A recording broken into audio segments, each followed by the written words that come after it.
Welcome back to the Religious Studies Project. It is Monday, so that means we have a new episode for you. I am Andy Alexander, and with me today is Dave McConaughey, and I'm here to introduce an episode that I did with Professor Alyssa Maldonado-Estrada about her book, Lifeblood of the Parish. When I teach students about religion, one of the things that I start with is the idea that religion is a thing that we do. It's active, it has processes, and it involves labor. And this conversation really explains how that works for masculinity and devotion in a Catholic community in Brooklyn. When Dr. Maldonado-Estrada describes a 70-foot tower being carried on the shoulders of the parishioners of her community that she did ethnographic fieldwork in, you can tell that devotion means something different in this community. And her ability to show both the public experience of that, as well as behind the curtain, invisible, behind the scenes look at where devotion works when we're counting money in the back rooms for festivals, makes this a fascinating listen, and I hope you enjoy it. I'm Dave McConaughey, and today my guest is Dr. Alyssa Maldonado-Estrada, Assistant Professor of Religion at Kalamazoo College, where she focuses on religion and masculinity, an ethnographer whose excellent new book we're talking about today, Lifeblood of the Parish, Men and Catholic Devotion in Williamsburg, Brooklyn.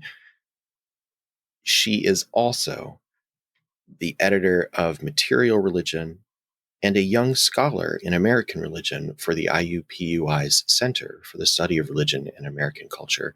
Welcome, Dr. Maldonado-Estrada. Awesome. Thank you so much for having me. I loved reading your book because it felt so much like being in graduate school again, reading Karen McCarthy Brown, reading Robert Orsi's Madonna of 115th Street.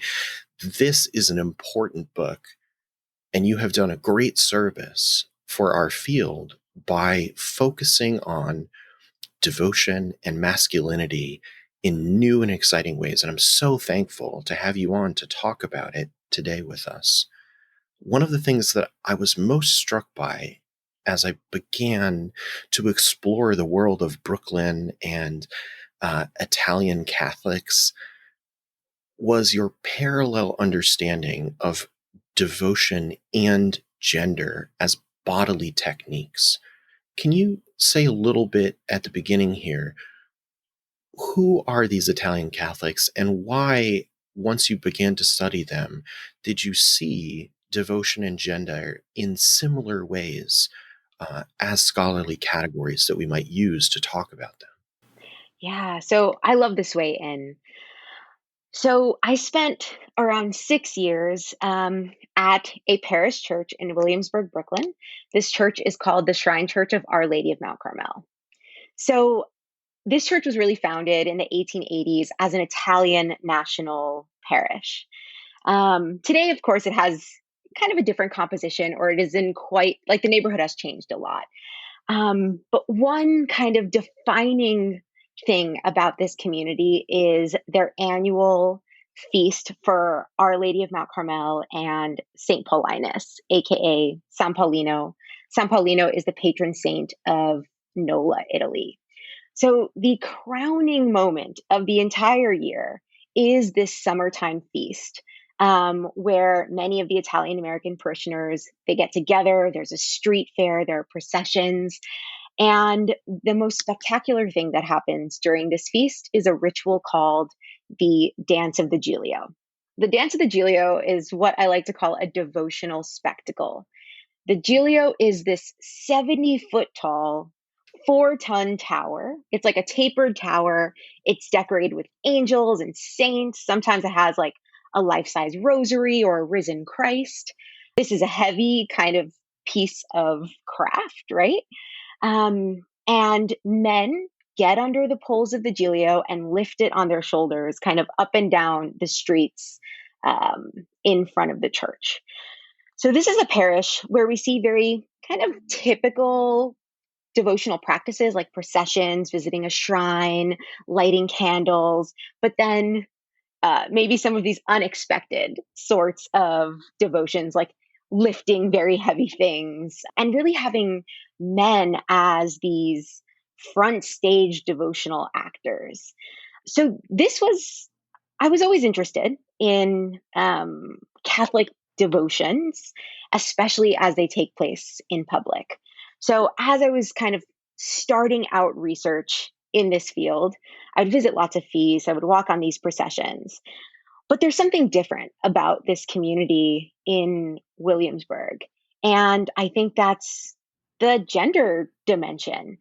Here at this parish, we have this big, vibrant community of men. And from maybe like the streets, it looks like, okay, all of these men, they're brawny, they're macho, muscles, sweat, they're lifting this thing. But actually, when you start spending time with a lot of these men, you see that they're dedicated to planning this feast and being part of this community year round. They sit in the parish lower hall every week for feast planning meetings. They work in the basement of the parish, actually building the Giglio, making saints and angels with their hands. They work on fundraising. So there are all of these other kind of peripheral but really important practices of kind of devotional production that are taking place here. So these things like fundraising, craft, I think are often feminized. So early on in my research, when people would see images of the Giglio or I would talk about it, I got a lot of questions. People would be like, okay, but behind the scenes, women must be planning this. Women must be doing the kind of logistical work, like the backstage heavy lifting to make this happen. And what's so fascinating about this community is that largely devotion is happening in homosocial spaces.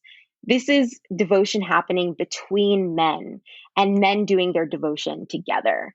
So while in the beginning, I didn't expect this to be a project about masculinity, but once I started doing this field work, I could not ignore the way men were really achieving a certain glory, achieving a certain kind of respect, achieving important positions within their parish, and doing that through their devotional lives. So this is a place where we really do see laymen having connections to the saints, having deep connections to the church, and kind of along the way, making deep and intimate connections with each other. I wonder what's different from older framings of devotion and gender that you are pushing back against with this really fabulous devotional experience. I think lots of scholars, and this is work that I build upon, I'm in conversation with, that work that made my work possible. But I think for a long time, scholars have been very precious about devotionalism. So when we think about Catholic devotion, maybe a few things come to mind. Some of these are particular objects and practices and maybe emotions, and some of these are specific spaces. So on the one hand, we have domestic spaces and piety, right? So devotion to the saints, especially prayers at home, praying in times of suffering, loss, illness, social upheaval. The emotions that go along with that is that devotion is sincere, it's earnest, it may even be filled with certain kinds of desperation.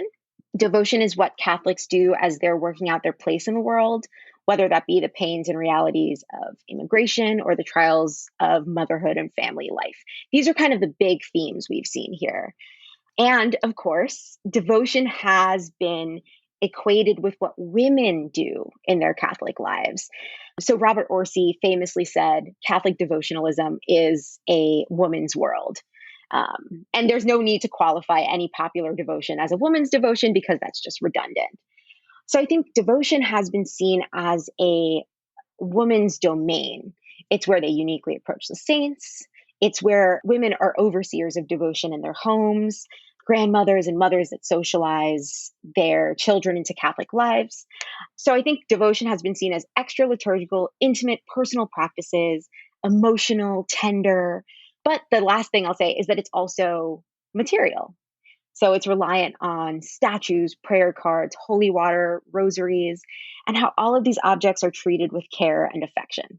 And this is putting it a little bit simply, but I think that there has often been a binary here. Largely men are clerical overseers or presiders over kind of the real or deep devotional stuff that women are doing, or men are kind of absent and disinterested. I think if we only look at devotion through these lenses, laymen especially don't seem to have any meaningful relationships with the saints or with devotional practices. And so many scholars have approached devotion through the lens of seriousness or heaviness or even affliction. In this community, devotion is joyful and it's playful and it's messy and it's raucous. People are doing their devotion, but they're cracking jokes. They're doing their devotion, but they're getting drunk together.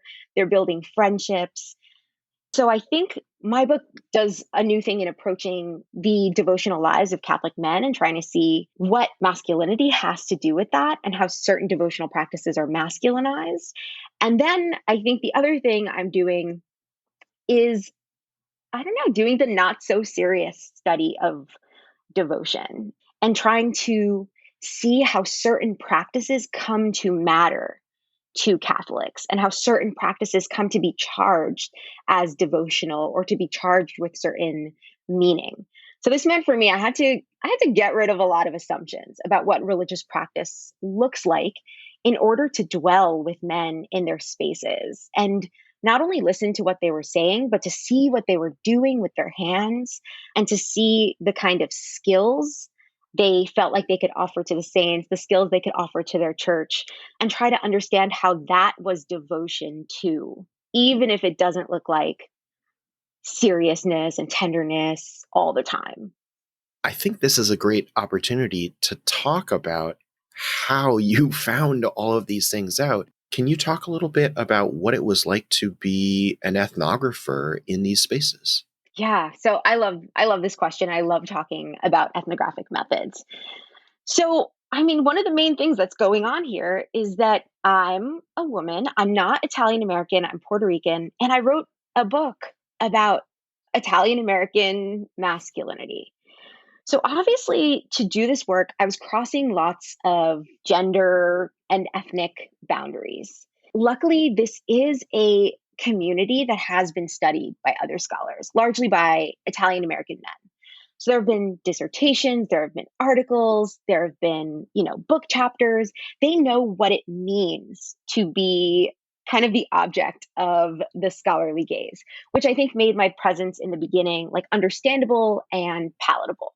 But one of the things that is so important in this community is labor and effort. Every person has to show that they are putting in the work to make the feast happen. So if I was going to be an ethnographer and I wanted to kind of like sit there and be quiet, take notes, have a pencil and paper, that wasn't going to work. In my first year of fieldwork, this was kind of scene setting, trust building. So much about ethnography is creating deep relationships and friendships and bonds of trust. And so in that first year, I did, I went to all the meetings. I worked in the parish feast shrine. I walked on all of the processions. I got to see some of the inside things about the homosocial spaces and what men are really doing behind the scenes, but I didn't get to see it all. So it was that second year that I got interested in how men construct the Giglio. Men started telling me lots of stories about their time, working nights and weekends in the basement. Lots of men have Giglio tattoos. And so they would talk instead, they wouldn't tell me about their belief in the saints or anything like that. They would tell me, I got this tattoo to commemorate my first time working in the basement building the Giglio. So I was like, okay, I have to see this space. So I asked around, I was like, hey, can I see what you guys do down here in the basement? And they were open to it.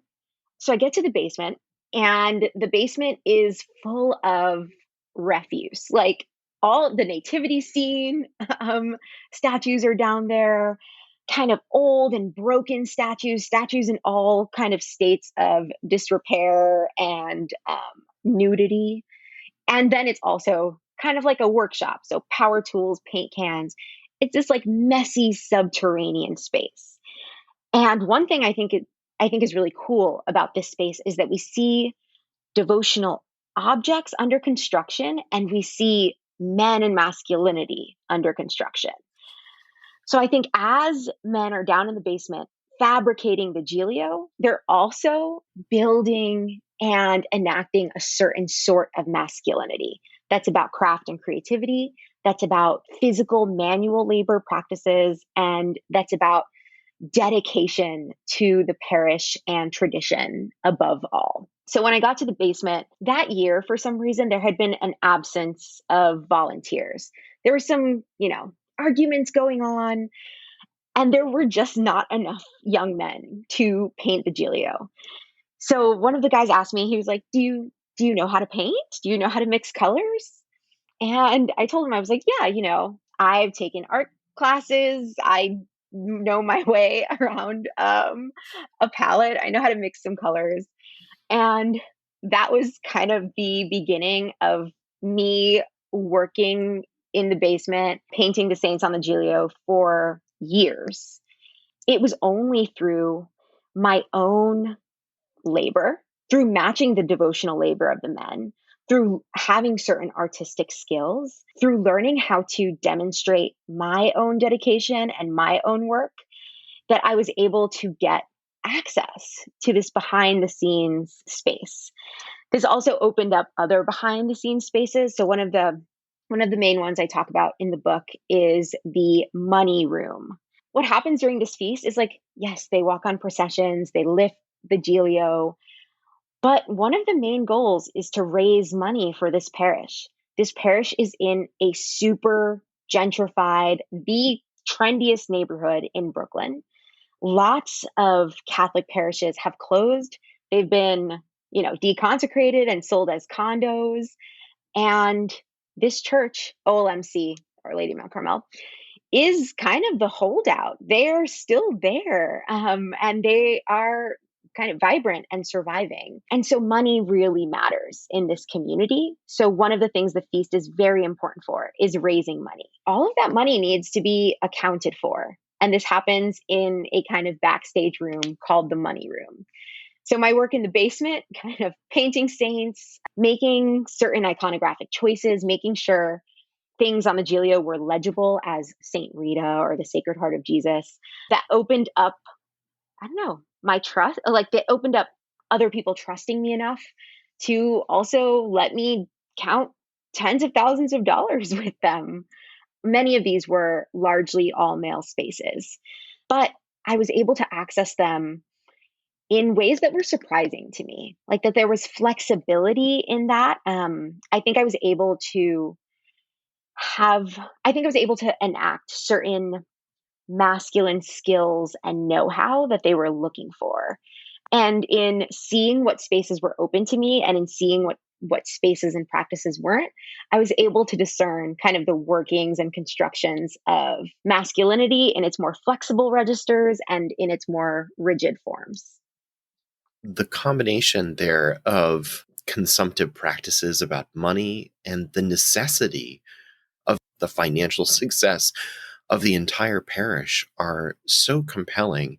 And the handling of the money is not a small task. It has its own language. It has its own processes. And you described that the talk of not only the devotional spaces where the Giglios were being created, but also of the money room was one of the things that really let you know, it signified how you were participating in it. Can you speak just a little bit more about the discursive elements of these spaces?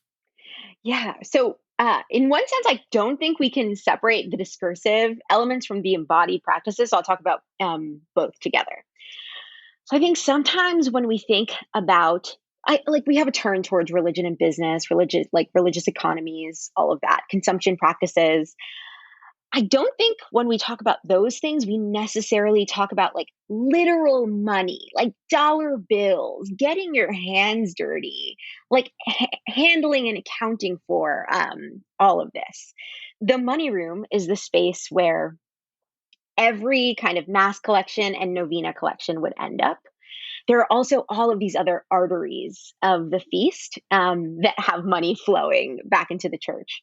So the feast is a lot of fun. Obviously, they have carnival rides, they have a beer trap. People are slinging Brooklyn Brewery beers and Stellas. Um, and they have like a cafe, a flea market. So there are all of these little nodes where volunteers are working to make money. At the end of the day, all of this money ends up in the money room. Tens of thousands of dollars, because over the course of these weeks, the feast raises hundreds of thousands of dollars. We're working in the money room. When I first went through training, I was told that there are two rules to working in the money room. So one of them is always look busy, and the other one is always lie. People shouldn't know how much money you have or what's going on. There are certain practices of secrecy or guardedness that are going on here. Something like money is not apparent from all of the other stuff going on at the feast. So I think it's really interesting that everything parishioners and volunteers are doing, from kind of selling a cold beer to selling a paper sheet of ride tickets, selling a cannoli, selling a candle, all of that means that they're helping the parish. So things that might seem kind of mundane actually have this broader, important meaning. So here we see that devotion is good business in like a small scale way, not necessarily on the level of, I don't know, the corporation or something. So there are lots of ways in the money room, but also at the broader feast, that this kind of financial component is what masculinizes so many of the other kinds of planning practices at the feast. This makes me think a little bit about the Gail Biederman's work on the Men and Religion Forward movement in 1911, where Protestant men were wringing their hands. They're like, there's not enough manly work for men to do in churches. We don't need a bunch of like the brightest minds to pick a rug for the vestry floor, I think is the kind of things they were saying. So they were like, how can we get men to mobilize their business acumen and mobilize their skills in meaningful ways for their churches? So I think this parish in Brooklyn is really interesting because men are doing both those things and all of those things.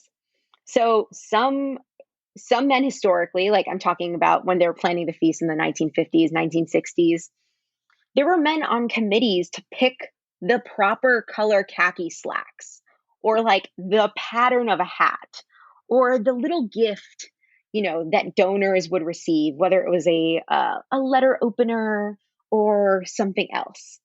That work, if we were viewing it through other lenses, would be maybe feminized. But in this parish, because it's always about the bottom line, keeping the parish alive, this broader sense of embattlement that we are a parish, we have survived. We survived urban renewal. We are surviving gentrification. We are here. Let's claim that presence.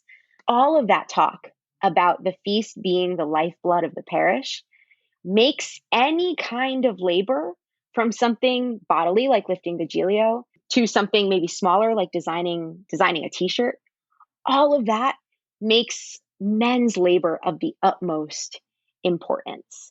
So there are actually these physical embodied practices, but then the broader kind of discursive frameworks that those practices are put in, either by the pastor, by feast leaders, by people telling these long stories about their ancestors or their fathers and their grandfathers and their role in this. All of those discursive moves make all of these little practices matter so much. I think it's really important for maybe our young scholars that might be listening to us to recognize that the way in which you can speak about money as a devotional process and as the title of your book, the lifeblood of the parish, that gives it its persistence and its ability to survive. It's really only recently that we've been able as scholars to talk about this. What does it mean for you to be breaking ground, not only about how we reintroduce masculinization into how we speak about gender and devotional practices, but also being frank about the role of money without letting that attention on money be, as I think maybe the fears were before, that it was crass, right? That focusing on money here is like focusing on masculinized devotional labor. It reveals where religious lives get worked out. What does it mean for you to be able to share those? Yeah. So for me, this means, I don't know, I think this project is a bit irreverent because I think it reflects the irreverence of some of my interlocutors. So if I'd said in the beginning that largely other scholars have seen devotion as like serious and heavy, these guys, they're in the back, they're like eating zeppelis, they're counting money. They're doing things and being very frank about them as practical, but then they give them this broader meaning. So they'll be tinkering in the basement or they'll be counting money and they'll jokingly say things like, "Oh, if I don't get into heaven after all this, then I don't even know." Or, maybe this will shave some years off of purgatory. Or they'll say things like, this building the Giglio, counting money, doing fundraising for the parish, this is my calling. And so we see these like deeply meaningful practices paired up with broader attitudes and like postures of playfulness and irreverence. And so I think if we open the door to like actually the everyday lives of communities and the kind of institutional necessity for money, not just thinking broadly about finances or budgets, the stuff that's on, in a computer or on paper or in a spreadsheet somewhere, and think about kind of the way people have to handle things, right? And how they have to make transactions almost within their churches. I think we can see how this, like, the on the ground economics of religious life, and especially, at least in this case, of Catholic life, we can't separate devotion from, people walking up to a statue and wanting to pin money on a ribbon, like draped around that statue body, or dropping dollars into the candle donation boxes. These are not things that taint the devotionalism that's happening here, taint the devotion. These are things that are very devotional practices in and of themselves. So I think if we focus on money, we become less precious about our scholarly categories. And then also, if we focus on money, maybe new actors come into view. So, as I mentioned, if I only looked at the guys that were lifting the Giglio, I would have gotten only one view of what Catholicism meant to these men. Because largely the men and people who work in the money room are invisible. They don't even lift the Giglio. Doing that kind of organizational labor is enough for them without it having to be public and bodily and almost penitential. So I think new kinds of religious subjects come into view, which is always exciting for me when I can present a character that's different from what we've seen in religious studies. If a young scholar is looking at, say, Irving Goffman's work on front and back, I think you have a powerful example of this: the Giglio in the streets, and then the money room, and then the basement where the Giglios are being painted by you and your cohort of capos.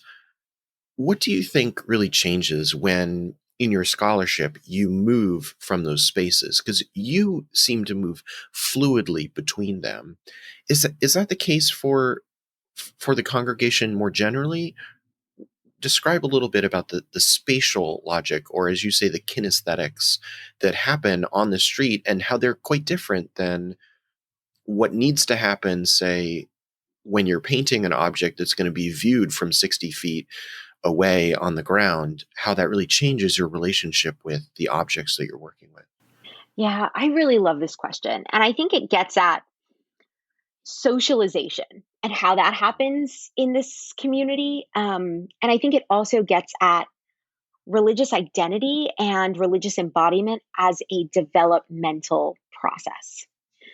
I think what Lifeblood of the Parish illuminates is that being Catholic here in this community, it has a certain feel to the skin, right? it is kinesthetic. So some of this is knowing how to move your body under the poles of the Gilio, how to bear that weight, how to lock and unlock your knees, how to like have the rhythm to lift this thing in concert with a whole group of men, right? So there's that kind of kinesthetic stuff that's happening. But in the basement, I think there's also embodied training happening. So it's knowing kind of the grooves of these old concrete molds of the saints that men use. They put paper mache in these old concrete molds and they create, legible figures of St. Paulinus or St. Rita.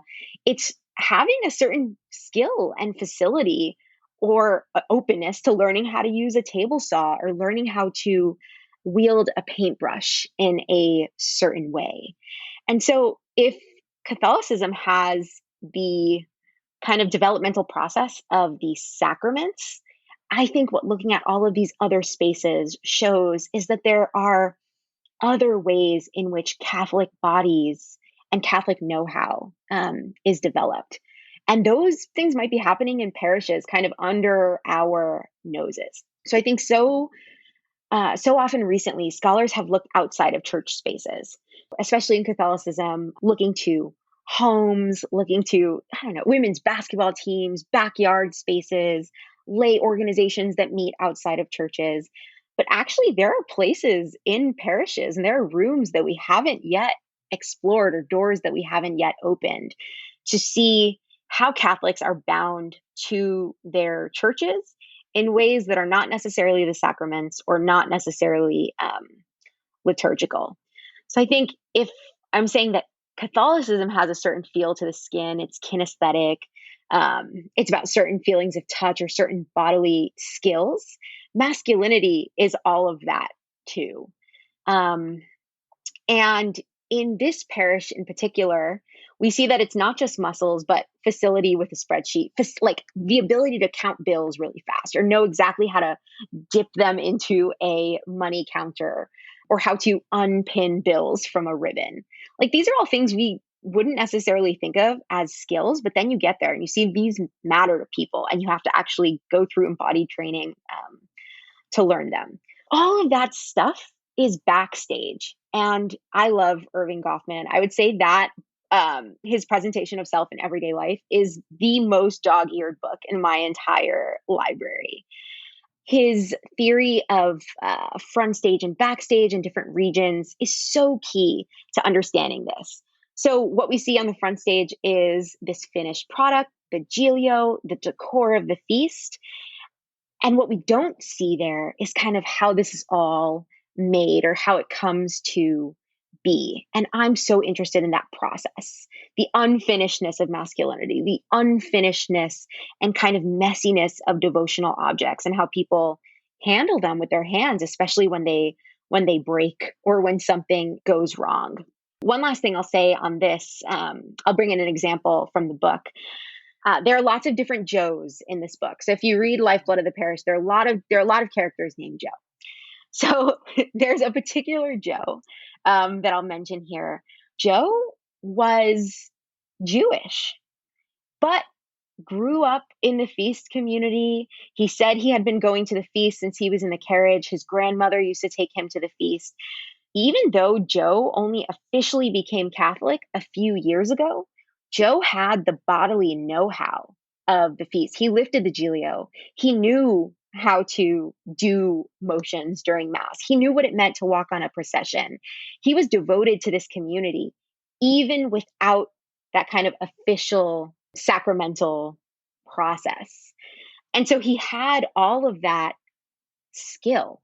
And through that process, officially became Catholic because he was so drawn to this community and his own kind of family ties to it. If we look elsewhere, I think, of course, the sacraments are really interesting as embodied processes as well. But there are other bodily practices that make people Catholic and bind them to communities with other Catholics or to more global Catholic communities. This tradition originates in Nola, Italy, a small town outside of Naples, and a lot of them will travel back. So maybe they don't have the language skills to speak Italian, or they've never been there before, but they get there and that place feels like home because they have Giglios there too. And they know how to lift over there and speak that body language of Catholicism, even if they don't necessarily attend Mass there or speak the actual language. I'm delighted that we were able to pull back the curtain and move so seamlessly from front of the stage to back of the house. Thank you so much for your time, Dr. Maldonado-Estrada. It's been a joy to talk to you, and I really enjoyed reading your work. And if I were doing introductory theory courses, this would be top of my list to really talk about some of the challenges that we face as ethnographers and the rewards of really doing that kind of work. It's a beautiful text, and I'm happy that we got the chance to share it with our audience today. Oh, thank you so much. Thank you for having me, and thank you for all your kind words. Thanks for that really interesting discussion, and thanks especially to our listeners for tuning in. If you've enjoyed this episode, please head over to social media and tell us what you thought. You can find us on Twitter at Project RS and on Facebook at The Religious Studies Project. And be sure to check out more episodes on our website at thereligiousstudiesproject.com. We would appreciate any support you can give to help keep this podcast free and support all of the great work of our team here. You can also sign up for monthly donations at patreon.com/projectrs or use our Amazon affiliate links while shopping for new books and gadgets online. Using these links won't cost you anything extra, but it will give us a small amount for some of the work that's happening here, even if it just goes to fund a cup of coffee for someone, which would be a really great treat. So please be sure to bookmark that link for future use. And until next time, I think all that's left to say is thanks for listening. The RSP is sponsored by the BASR, NAASR and the IAHR and is produced by the Religious Studies Project Association, a Scottish charitable incorporated organisation. Find out more at religiousstudiesproject.com. Brought to you by editors Brianne Fallon and David McConaughey, and founding editors Chris Cotter, that's me, and David Robertson, that's the other guy. Our features are edited by Rebecca Barrett-Fox and Lauren Osborne, and our Opportunities Digest by Ella Bach. Audio editing by Alex Matthews, podcast transcription by Andy Alexander and Savannah Finver, and social media managed by Ray Radford and Candice Mixon. Don't forget you can support the project by using our Amazon affiliate links or donating at patreon.com/projectrs. And you can find us on Facebook, Twitter, YouTube, iTunes, and other portals. Thanks for listening.